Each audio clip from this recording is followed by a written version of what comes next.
त मान्छे प्यारो कि त्यो ध्रुवे हात्ती प्यारो जिपिआर खै ध्रुवे हात्तीको जिपिआर को ट्र्याकिङ किन गर्न सक्नु भएर तपाईँहरूले हामीलाई माडीमा पनि खेलेको छ होइन खेलेको छ त्यसले हामी माडी जान 25 जनाको जेल लिइसकेको छ।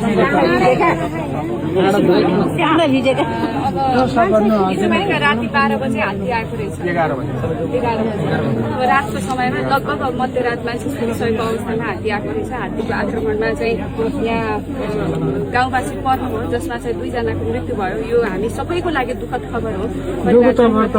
परिवारजनप्रति हामी हार्दिक समवेदना पनि व्यक्त गर्न चाहन्छौँ र मृतकहरूप्रति हामी श्रद्धाञ्जली पनि व्यक्त गर्न चाहन्छौँ। विशेष त तपाईँहरूले उठाउनु भएको कुरा एकदमै ठिक हो। यो चाहिँ अहिलेको मात्रै विषयवस्तु होइन, हिजोको दिनमा पनि यस्ता आक्रमणहरू भइरहे, अब भोलि पनि हुन सक्ला। दीर्घकालीन समाधान के गरी खोज्ने भन्ने बारेमा हामी बढी सचेत हुनुपर्नेछ।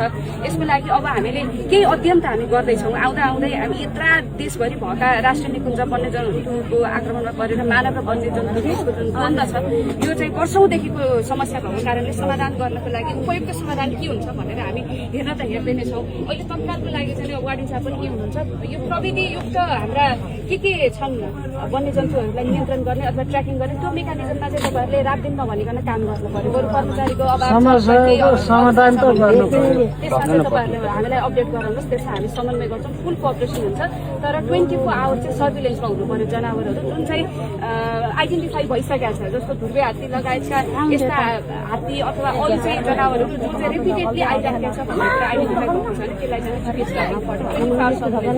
व्यवस्थापन गरौँ।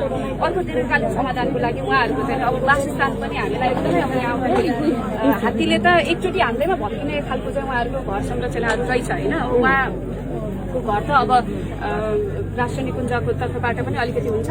सरकारले पनि उहाँहरूको घर बनाउनको लागि ढुङ्गा गिटी बालो लगायतका कुरा उहाँहरूले दिनुहुन्छ भने सरकारले पनि घर बनाउनको लागि विपदको मार्फतबाट सिडी साहबले समन्वय गर्नुहुन्छ। त्यहाँबाट पनि घर बनाउनको लागि हामी संयोजन गरौँला।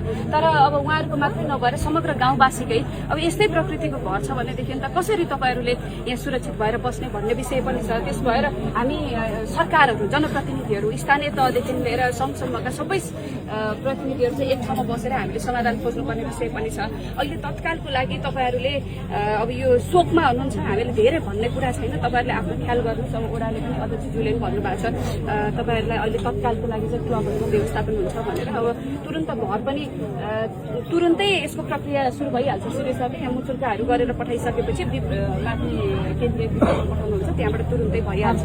अनि सँगसँगै अर्को चाहिँ क्षतिपूर्ति बाबतको पनि यही आर्थिक वर्ष भनेको यही अब 2-4 दिनभित्र 25 गतिसम्म लगभग हुन्छ। 25 गति भित्रमा प्रति व्यक्ति अब यो पैसाले त मान्छेको ज्यान त फर्केर आउँदैन, तैपनि थोरै भए पनि त्यो परिवारको लागि चाहिँ के सहजीकरण हुन्छ कि भन्नको लागि जो नियम बमोजिम पाउनेछ प्रति व्यक्ति 10 लाख रुपियाँ गरेर 2 जनाको गरेर त्यो 20 लाख रुपियाँ पनि परिवारहरूलाई त्यो पनि भयो।